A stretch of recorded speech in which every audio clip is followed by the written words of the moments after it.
ultimate documentation of the achievement and contribution of Black people to world history and civilization.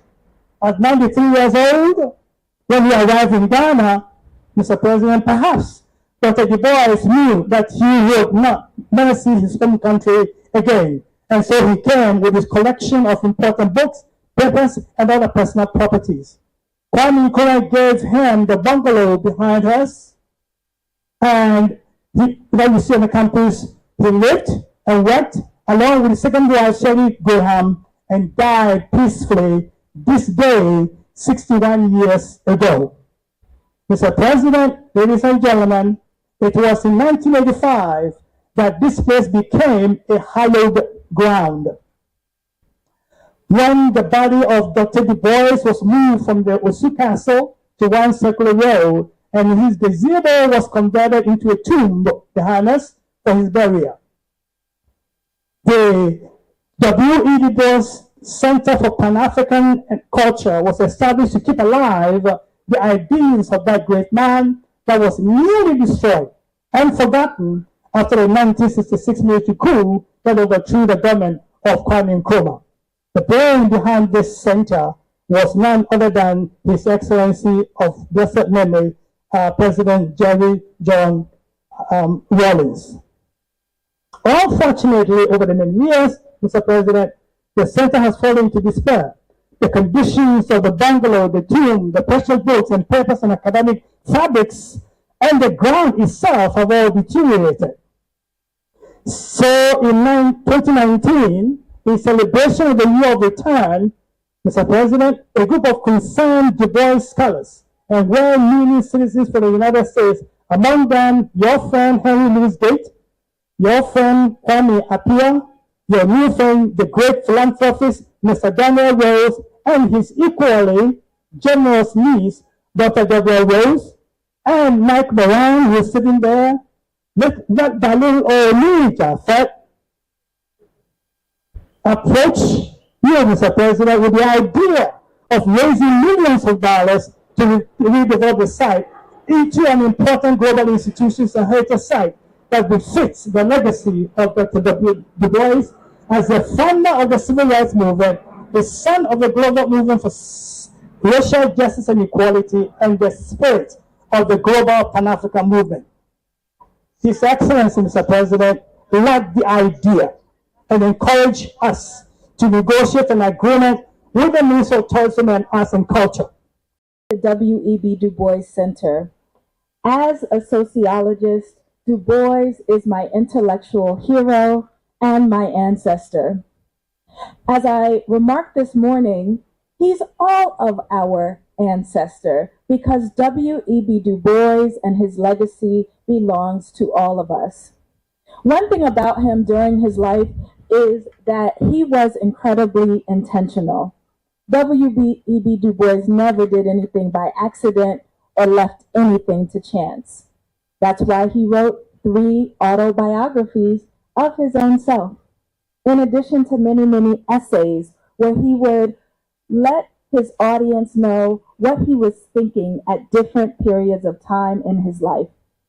And I mention all that to say that it was not by chance that W.E.B. Du Bois moved to Ghana for his final years, that he chose for this to be his final resting place.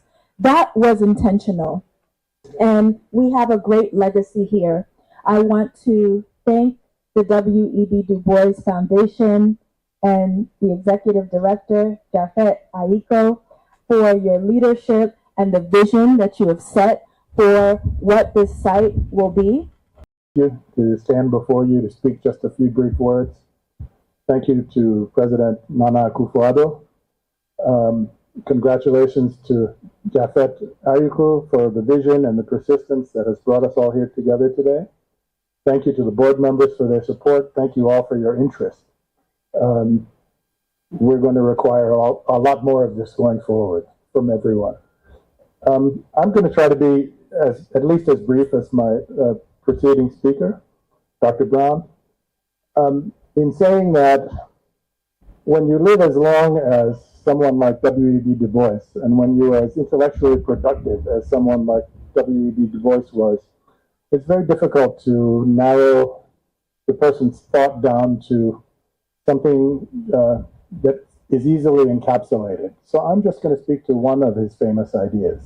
It has been mentioned here and there in the remarks of others already just now, but previously this morning.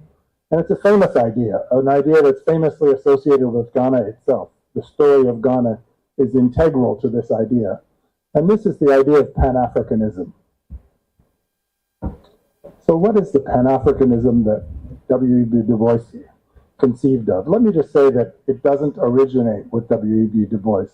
There were Pan-Africanists in Africa before W.E.B. Du Bois ever used the word Pan-Africanism. They may not have used the word Pan-Africanism, but they shared a similar set of ideas. I'm talking about people like Edward Blyden, Martin Delaney, Africanus Horton, intellectuals who were from the continent, who contributed to this mighty river of thought that we're calling Pan-Africanism.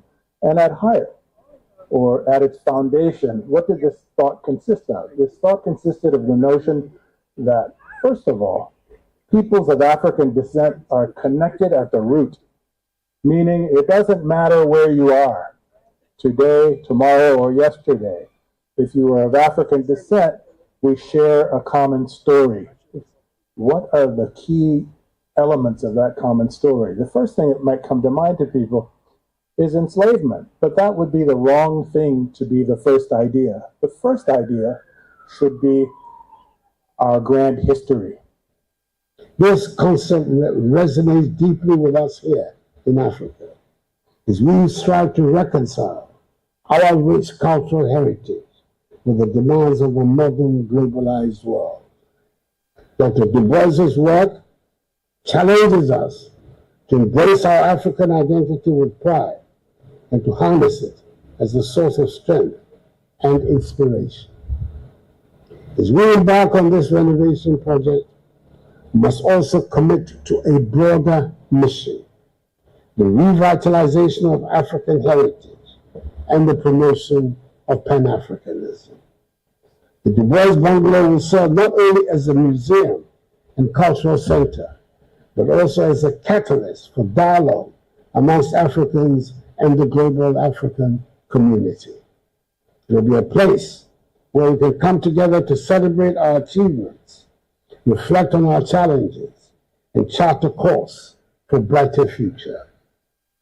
Ladies and gentlemen, today as we embark on the renovation of this historic bungalow, we do so with a profound sense of purpose. It is a reminder that the pursuit of knowledge, justice, and equality knows no borders, and that the legacies of great minds transcend time and geography. As we move forward with the renovation, let us remember that this is not just about bricks and mortar. It is about preserving a legacy that continues to inspire us to strive for a more just and equitable world. Dr. Du Bois's vision of a united Africa where all people of African descent can live in dignity and freedom remains a guiding light for our generation and nation. In his final years, Dr. Du Bois became a Ghanaian citizen, a symbolic gesture that underscored his strong connection to our country and our shared struggle for liberation. His decision to spend his final days here in the land of his ancestors speaks volumes about the significance of Ghana and the broader narrative of African and African American history. As we stand here today, let us honor his memory by continuing to work towards a society that values knowledge, promotes equality, and embraces diversity. The second gift is this embroidery we have embroidery. So the embroidery, the white hair, symbolizes his old age. He's a man of leadership by the staff. He's a man of peace by the ear, a man of charity by the seat. And he's a man of wisdom by the two scrolls. The third gift is these two scrolls we have here, which is a citation applauding and praising Dr. Du Bois for who he is, his kind gesture, and his contribution towards the world at large. And the last gift is the walking stick we see in the glass, which is for 4 years from 1959 to 1963. These are the 3 main reasons why he came to Ghana. Editing rights on all African countries in the encyclopedia, which he was not able to complete, but completed with just 8 countries. Ghana, South Africa, Sierra Leone, Zaire, Swaziland, and Botswana.